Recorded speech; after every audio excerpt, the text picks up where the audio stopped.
Some answer. Great. Cool. Nice to see you here tonight. My name is Hany. I'm going to be talking about thinking beyond the screen in terms of design, in terms of product, in terms of services. Just a quick note about myself. So why am I here today? My background is in UX and product. For the past couple of months, I've been working on my own. I don't know, this is one of my biggest challenges right now is to how do I define myself? Am I a consultant or is it too pretentious to call oneself a consultant? Am I a designer? I'm still figuring out what to call myself. But what I do is I try to help companies and organizations come up with innovative ideas for products and services. We look at UX strategy, we look at service design, we look at customer experience, and I try to do most of this through frameworks of design sprints and design thinking.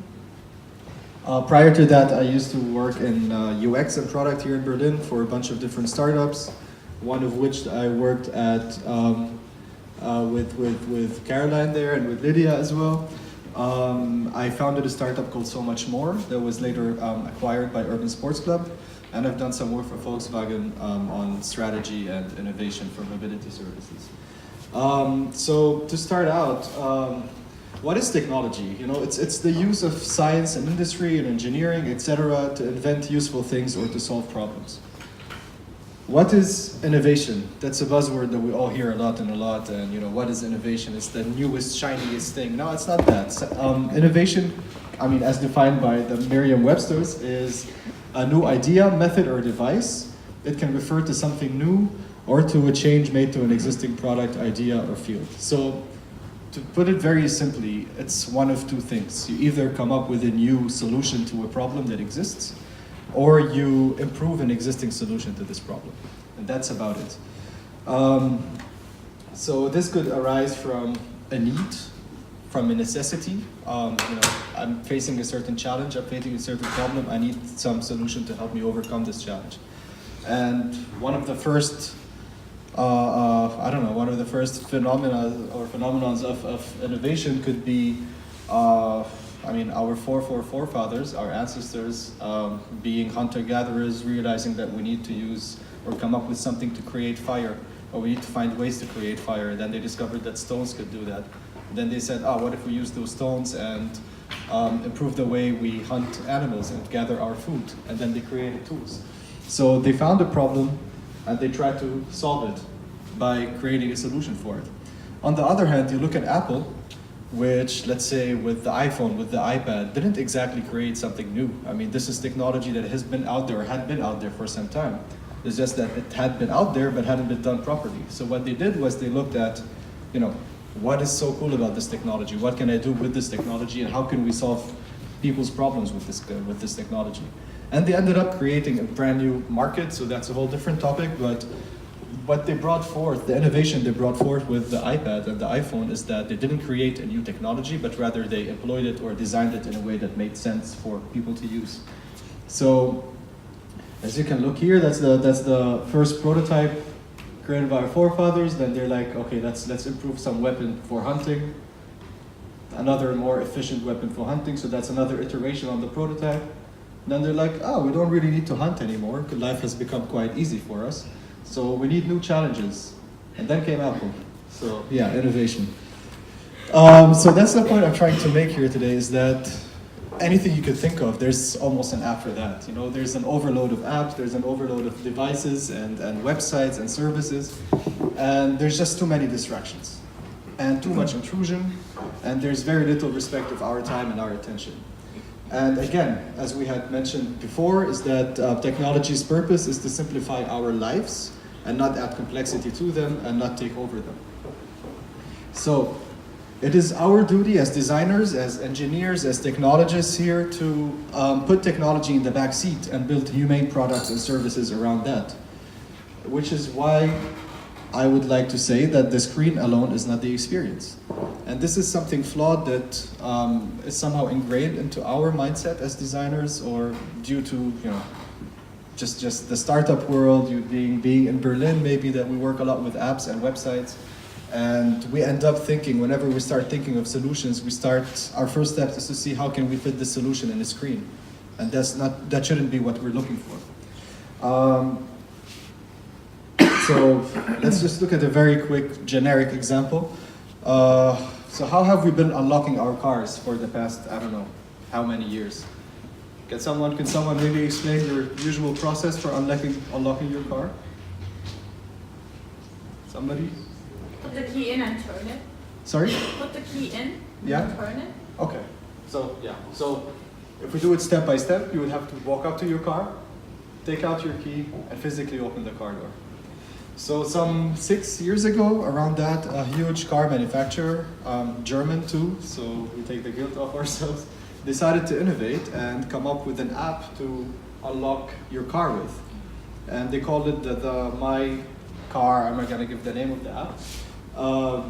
But what happened with them was the following, was in order to use this app to unlock a car, this was the process you would have to go through every time.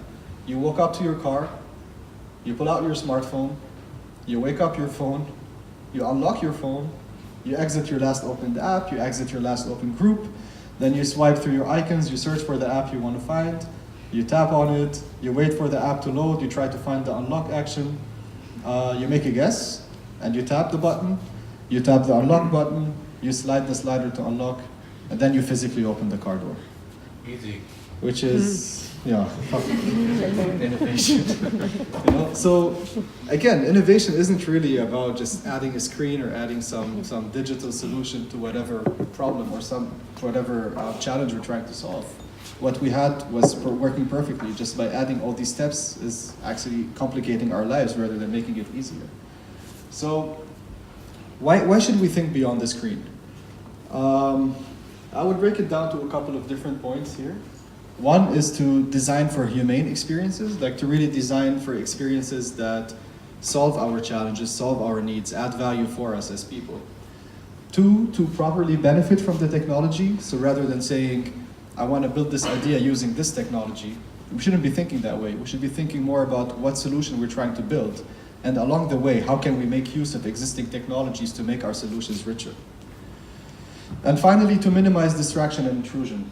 So we don't need more screens to look at, we don't need more notifications to remind us of something, we don't need more time on our phones. We need more solutions, we need more practicality in our lives. So how can we design a smarter solution? By thinking service, not product. I will get into these points in detail in a bit. By leveraging technology and by personalizing the experience. So if you think about service thinking as a first step, today products really are no longer the end. Companies are no longer competing over products, they're competing over services. The product has just become a means towards the end. If you look at the big companies that are out there today, if you look at Amazon, which started as an online bookstore, if I'm not mistaken, e-commerce store for books. Mm-hmm. If you look at them now, they don't define themselves as an online store, or they don't define themselves as the place to buy books, but rather they have a whole suite of services or product that work together toward their end solution or their end strategy, which is you come to Amazon to find whatever you're looking for, whatever product or whatever thing you want to buy that you're looking for. So, so to go back to service thinking, it's really about, let's forget about the design for now. Let's forget about how it looks. Let's really start looking at research. Let's really start looking at strategy. Let's try to figure out who our users are, who our customer targets are, who will be using the solution, what kind of challenges are they facing. Let's really understand these challenges and really try to find ways to solve these challenges before we do anything else. And strategy in terms of mapping all of this out. And I really love the exercises of mapping that we do in design. Whether it's blueprints, whether it's user journeys, all of those. What I like about them is that they always give you this room to step back, take one step back and really look at the bigger picture, because we tend to get too lost just looking at that one particular screen or one particular feature. It's always good to take a step back and work accordingly. And it's much better if you start your work by taking that step back in the first place, planning out your strategy and then working according to that. So there's a cool framework if you don't want to. I mean, one thing we all face in our startup world is that it's not always easy to follow with all these processes and stick to agile and stick to our deadlines and all that. So there's one cool framework to make you think in that sort of perspective, try to look at context and try to look at all these different questions that you would have to consider. And it's called Cat Poet. It was mentioned in a book called The best interface is no interface, I think. And what it stands for is C, what is the typical context for the activity? Where is it happening? When is it happening? How? Why? All those questions. Who are the primary actors? So who is the user? What other users or what other stakeholders do we have in this system or in this activity? T, what is the primary task or goal? What are they trying to achieve? What is the typical process you would like to simplify? So if when we gave the car example, a typical process for unlocking a car door would be to walk up to the car, taking out your car keys, and opening the door. So when you try to break your processes down into a step-by-step level like that, you can always look at small bits and pieces that could be fixed and optimized. What objects typically exist in the environment? When it's a car, it means you probably parked in a garage or on the street. What kind of objects do you have there? Can we leverage these objects in different ways? Are they going to be obstacles in the way for our solution? Does anything need to be explained or communicated? What about communication with the end user? And T, what triggers might indicate that the person wants to commit to that action? So this is just a nice bunch of questions to keep in mind when you're starting out with a solution, just to keep you in context. And one nice example here to me is Amazon Dash. Guys, who's familiar with Amazon Dash? Show of hands. Cool. So what Amazon proposed with this product is they realized a lot of their clients or a lot of their users come back to them to buy the same stuff every once in a while. So it could be coffee, it could be toilet paper, it could be detergent, it could be shampoo, whatever. It's stuff that you use and that you would be using again. So instead of going to Amazon every single time, the typical process was that I run out of coffee, I go to Amazon, I search for the coffee brand that I like, and I end up spending 5-10 minutes just to buy the same kind of coffee brand that I bought 2 weeks ago, for example. This could be simplified. So what they did was they came up with these buttons that could all be branded by a particular brand, and you just set it up once. You order this, you set it up once, you say that when I press this button, please dispatch an order of 500 grams of this particular coffee bean to my house. So instead of going through the whole process on a screen with buttons, and so you can just take this physical button and put it somewhere where you would be when you realize I'm running out of this product. This could be your kitchen cabinet for coffee, this could be your bathroom for detergent, and you just press the button once and it gets ordered for you automatically. So again, that's a great example, I guess, of innovation without using an app, without using a screen. It's a simple button that doesn't take more of your time, doesn't require any distractions, and it just gets the work done, basically. Point 2 would be about leveraging technology. So yeah, again, solutions don't have to be screen-based. They don't have to be tech-based, so to say. When thinking of solutions, think of what makes the most sense to your customer, to the user, and not what makes most sense to us as designers. We're barely in any of the cases we're solving problems for ourselves, and most of the cases we're solving problems that we might not even face in our personal lives. But rather, let's look at ways to go beyond the technology. So for one particular case, which is phones, for example, and we're all mostly working with phones, we're mostly working with apps, with responsive websites and all that, we have to keep in mind that phones offer way, way, way more than just their screens. We can look at APIs, we can look at user agent data, we can look at other sorts of data from other streams and other sources, and we can look at sensors, among many, many, many other things. So as an example, this is the iPhone 6s. This is, 4 generations ago. And this is a list of all the sensors that exist on the iPhone that could be leveraged for work. We all know, solutions with the gyrometer, with the accelerometer and all that, but these are all different sensors that could be used to plug into existing solutions or to plug into new solutions. Another point, there's Voice UI, which is a natural progression or a natural evolution of interaction. We started with keyboards, with mice, there was the touchscreens, and then what's next? So Voice UI, again, is a huge promise. It provides a lot of value in particular cases, but it also could be abused in many other cases. We don't need a Voice UI for everything we come up with, but when coming up with apps or solutions for, when you're inside your car and you're driving and you need less distraction and you can't spend time on a screen, you would rather use a technology like this. So distraction-free interaction could be one of the benefits. for driving, for catering to accessibility. If some people have vision impairment, or they can't have, or they have bad sensory, I forgot the word there. Maybe voice could be a replacement for them for interaction.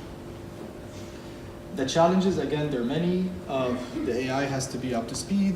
It should cater to natural speech, so we should be able to know, or we should be just able to talk to the machine like we talk to each other, and the machine should be able to pick up on that.